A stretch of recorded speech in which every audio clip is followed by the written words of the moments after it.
অ্যারাকোনোফোবিয়ায় বা মাকড়সা ভীতিতে ভোগা মানুষদের জন্য সবচেয়ে খারাপ দুঃস্বপ্ন যেন সত্যি হলো। বিজ্ঞানীরা ভূগর্ভস্থ অন্ধকারে এমন এক জিনিস আবিষ্কার করেছে যা দেখলে শিউরে উঠবেন যে কেউ। একটি রহস্যময় গুহার গভীরে খুঁজে পাওয়া গেছে লক্ষাধিক মাকড়সার এক বিশাল সাম্রাজ্য। এ দৈত্যাকার মাকড়সার জালের বিস্তৃতি কোনো সামান্য জায়গা জুড়ে নয়, বরং এটি ১০০ বর্গমিটারেরও বেশি এলাকা জুড়ে বিস্তৃত। ঘুটঘুটে অন্ধকার এই গুহায় ১,১০,০০০-এরও বেশি মাকড়সা একসঙ্গে তাদের জাল বুনে চলেছে। কিন্তু কোথায় পাওয়া গেল এই মাকড়সার শহর?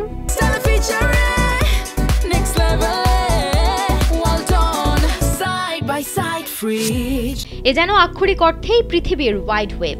গুহার ভেতর রোমানিয়ান বিজ্ঞানীরা এমন এক বিশাল মাকড়সার জাল আবিষ্কার করেছেন যাকে তারা বিশ্বের বৃহত্তম বলে দাবি করছেন।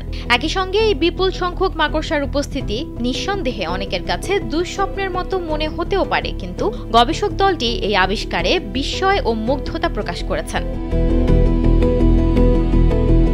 এই বিশাল আকার জালটি পাওয়া গেছে গ্রিস ও আলবেনিয়ার সীমান্তে অবস্থিত এক সালফার গুহায়, যা পৃথিবীর অন্যতম প্রতিকূল পরিবেশ হিসেবে পরিচিত। গুহার দেয়াল জুড়ে প্রায় ১,১৪০ বর্গফুট এলাকা জুড়ে এই জাল বিস্তৃত।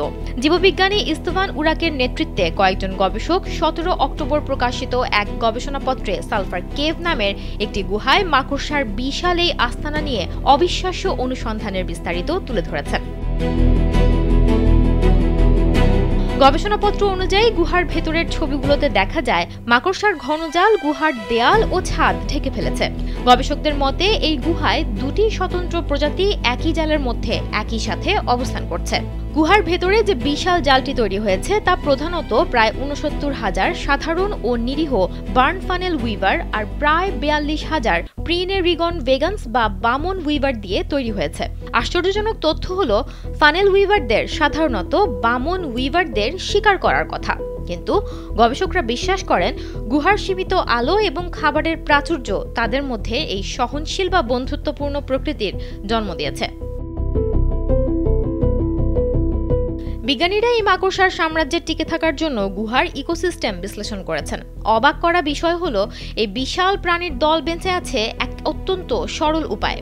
প্রথমেই গুহার ভেতরে থাকা প্রচুর পরিমাণে সালফারকে কাজে লাগিয়ে এক ধরনের বিশেষ অণুজীবের স্তর তৈরি হয়। এই অণুজীবের স্তর খেয়ে জীবন ধারণ করে এক ধরনের মাছির মতো প্রকার শুককীট। সেই শুককীটগুলো যখন পূর্ণাঙ্গ মাছিতে পরিণত হয় তখন তারা গুহার ভেতর উড়ে বেড়ায়, আর এই উড়ন্ত মাছিগুলোই হয়ে ওঠে লক্ষ লক্ষ মাকড়সার প্রধান খাদ্য। গুহার সালফার প্রথমে অণুজীবকে বাঁচায়, অণুজীবকে খেয়ে মাছি জন্ম নেয়, আবার সেই মাছি খেয়েই লক্ষাধিক মাকড়সার বিশাল এই বাহিনী বছরের পর বছর ধরে টিকে আছে। যদিও এই পুরো ইকোসিস্টেম নিয়ে আরও গবেষণা চলছে, তবে গবেষক দলের প্রধান এটিকে তাদের জন্য অসাধারণ এক সাফল্য বলে মনে করছেন। সুমনা মোস্তফা, কালবেলা।